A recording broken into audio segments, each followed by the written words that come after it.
What's going on, guys? JSGC here, back again for another Manchester City video, where today we're going to be doing my match review, match reaction and match analysis of Manchester City's 2-0 victory over Nottingham Forest in the FA Cup semi-final at Wembley yesterday, which seen Manchester City now move forward to the FA Cup final. 3 consecutive FA Cup finals as well from Manchester City. A fantastic achievement. So before I do crack on with this video, make sure, like always, if you are enjoying the content, do subscribe to my channel. It is free to subscribe. Social media links there in the description if you want to go and follow me on my Twitter, Instagram and TikTok. Email also in the description too if you want to hit me up for any sponsorships for any videos or any general business inquiries. Don't forget as well to leave a thumbs up on the video and do get your thoughts as well in the comments below. So, I think when everyone saw the team lineups, there was a lot of judgment being made, and I think Pep Guardiola was a little sceptical about Manchester City. We've been playing over the last, 6-7 weeks or so. We're playing 1 game per week. Every now and then we get the odd Premier League game chucked in midweek, which means we end up doing 3 games in 7 or 8 days. And when your body gets used to playing once a week rather than playing 2 to 3 games inside a week, it can be a bit of a shock. And that's why teams that are competing in Europe and like to compete and go far in competitions like Manchester City do, you need a bigger squad, which is why the call keeps coming for Man City having a bigger squad to try and avoid fatigue. And I think that's what Pep Guardiola was looking for from this game. He was looking for some new energy, some fresh ideas and some fresh legs going into the squad, because Wembley is a very big pitch, so sometimes you end up having fewer touches and making fewer passes. There's lots of running that needs to be done, and it's very easy when you go up against teams who stick very tight and play very deep, who are looking for pace and precision on the counter-attack like Nottingham Forest were going to do. You're going to need a lot of legs, which is why we saw the likes of Rico Lewis ending up starting in this game, and I actually thought Rico Lewis had a very good game, a very well-taken goal, and when you're going to score after a couple of minutes to silence everybody's concerns, then it is really good to see, and a really well-taken goal from Rico Lewis, and I'm sure he'll take a tremendous confidence away from that, and what we're seeing from Rico Lewis in this game, and it's actually what I'd like to see from Rico Lewis heading forward as well at Manchester City, is taking some of that defensive responsibilities away from him and trying to utilise him as a really good squad player who's pretty versatile, who's more than capable of competing and doing a good job when it comes to offensive capabilities and getting forward and causing a problem, being a nuisance of himself and scoring goals and grabbing assists. And it was a really well taken goal from Rico Lewis, right place at the right time. When you've got a team that's going to be stubborn and sit deep, you can break them open after 2 minutes. It is the perfect start from Manchester City, and overall throughout the rest of the first half it was a very well controlled game from Manchester City, and it took Nottingham Forest a little while to be able to find their feet and get going. In fact, they didn't really get going until the second half, but there was always that optimism at Manchester City that once you've grabbed the first goal, if you can get that killer 2-goal cushion, then you take a big stride towards reaching the FA Cup final. And when it comes to straight knockout games, it is all about situational play and playing them situations that you find yourselves in. And this game was always going to come down to being clinical. Now, Elanga missed a really big opportunity for Nottingham Forest at the start of the second half. He puts that away. This is a completely different game, and we're probably having a different conversation to what we're having now. The key bit here is when you've got 2 very good teams going toe for toe with each other, both teams are going to have their opportunities. It's all about who's going to put that ball in the back of the net, who's going to put the ball in the onion bag, as we'd say over here in the United Kingdom.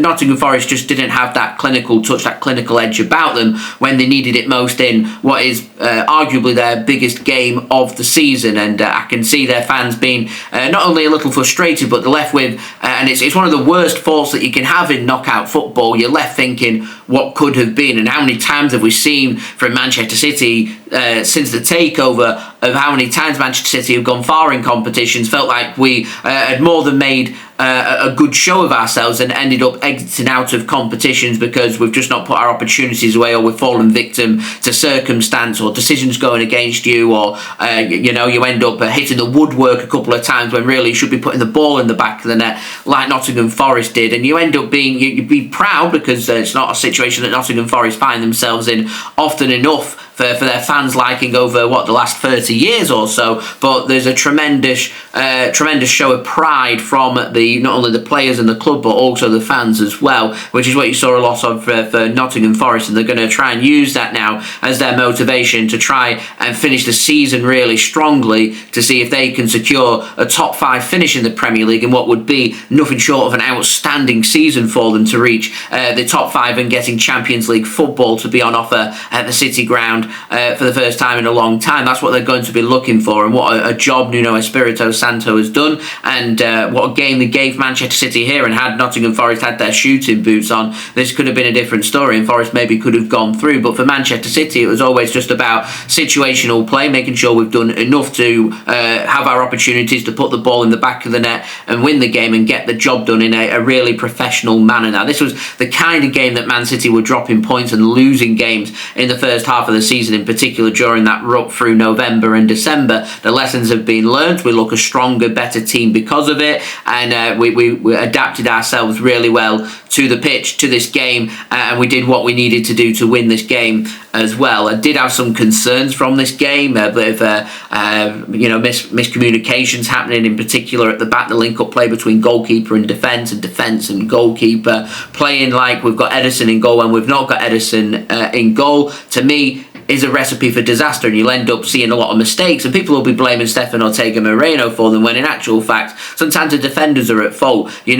dealing with a goalkeeper here who isn't Ederson, so you need to make sure that if you're playing your passes back, then it's directly to the feet of Ortega. You're playing the ball to his strongest foot, you're playing it and you're looking and thinking further ahead about where's Ortega going to be playing the ball next. You've got to be switched on and smart when you're playing at the back, and I thought defensively, even though we've kept a clean sheet, I didn't think City defensively in that second half were on it enough. And my concern going forward to the FA Cup final is if we're not on it against Crystal Palace, then they will be on it, because this is a huge game for them, and it's a huge game for us as well, of course. But Crystal Palace are going to fly at Manchester City. They're going to do exactly what they did to Aston Villa. They're going to try and do to us, so we've got to be really wary of that, and we've got to make sure we're keeping mistakes to a bare minimum, and making sure that we are completely dictating and controlling the game, because what we don't want to do is you go 2-0 up and you hand the ascension for the last 20-30 minutes back to your opponents, and then all of a sudden you're on the back foot. And when it comes to defensive play, Manchester City I don't think are the best team in the league at that, and if a team can force City onto the back foot and you can start putting balls into the box and stuff, it will cause Manchester City problems. You run at City and you send players forward, again it will cause problems for City, and that's what Forest did yesterday. So I think that's just something that City need to think about for the remaining Premier League games and the FA Cup as well. It's good that we're starting to get a couple of players back from injury as well, and hopefully it won't be too long before we do get Ederson back, and that might just sort that little distribution problem that we have between defence and goalkeeper and defence as well. Overall, Kovacic had a brilliant game. Marmoush looked like a man on a mission. A couple of really well taken goals. I did think it was handball. Maybe I'm a bit biased because I'm a Manchester City fan in the build up to the second goal. It's not really a big talking point because City get the corner and we actually scored from a corner, which is fantastic to see. Set piece coach, maybe he gets a pay rise from this, but a really well taken goal for Manchester City, and scoring perfectly when we wanted to, early in the first half, early in the second half, completely takes the game away from Nottingham Forest. And as a whole, I thought City did enough to win this game. Nottingham Forest are left Ruben missed chances. They'll be frustrated about hitting the woodwork. I felt that Morgan Gibbs-White, that volley was a cracker, hitting the crossbar. He was unlucky with that, but there was a couple of I thought bad misses from Forest. They should have come away with a goal. Probably should have come away with taking this game to extra time. They didn't have the shooting boots on. City did. We've done enough to win the game, and we move forward from there, and we're through to the FA Cup, which is fantastic. And when it comes to success for the remainder of the season, we're literally still aiming for what we've been aiming for now for months, which is trying to secure a Champions League place, so we can qualify into the Champions League for next season, which if we can win our remaining 4 games, we will achieve that. and then winning the FA Cup as well, sandwiched in between them Premier League games. So a couple of games coming up that City can turn their focus to, against Wolverhampton Wanderers at home in the Premier League, and then taking on Southampton away from home, two teams that have got absolutely nothing to play for, two teams that are right down there. Southampton already relegated, Wolves are already safe, but these are two teams now that are under no pressure, who still have a point to prove, who will want to try and cause an upset. So City have got to be on it when it comes to these big games, and they've got to treat these games as perfect preparation when it comes to taking on Crystal Palace, who we beat a few weeks ago by 5-2. They scored a couple of quick goals, went 2-0 up against us. We can't afford to be doing that in the FA Cup final. They're a team that know how to score goals, that like to attack. They're going to be well up for that game. The fans are going to be well up for it as well. I'm sure they'll have another tifo and lots of pyrotechnics on display as well at Wembley, trying to create a hostile atmosphere inside Wembley. So it's up to Manchester City to manage these game situations, and I think that's something that City have improved on in the second half of the season. There's still a way to go, there's still a job to be done, and they've just got to treat it now as any other game. And that's how Man City end up being so successful, because they don't absorb all the emotions from the game. They literally just treat it one game after another to create that serial winning mentality, something that Pep Guardiola has embedded in the players. And it's probably why Pep Guardiola selects experienced players all the time, because he's looking for that mentality, because these players know how to win and they know exactly what is needed of them to achieve them goals. So we're very nearly at the end of the season. We've still got tremendous success on offer for this season. We've got to grab that with both hands now, because if we don't, it will still can be a very unsuccessful season for Manchester City. So we're at the finest of margins, and literally cup finals coming up, both in the Premier League and the FA Cup final as well, and it'd be brilliant to be able to, in terms of the FA Cup, replicate what we didn't manage to do last season. Obviously we lost the FA Cup final last season. It's our third consecutive FA Cup final. We beat Manchester United the season before, helping us towards winning the treble. We then lost to Manchester United. It was very bitter to take last season. Want to use that as motivation this season and see if we can take the FA Cup once more, which would be fantastic. Never going to turn down winning the most prestigious domestic cup competition in the world. Good win for Manchester City yesterday. Got to rest, reflect, recover, and turn our focus now back towards the Premier League and focusing on Wolves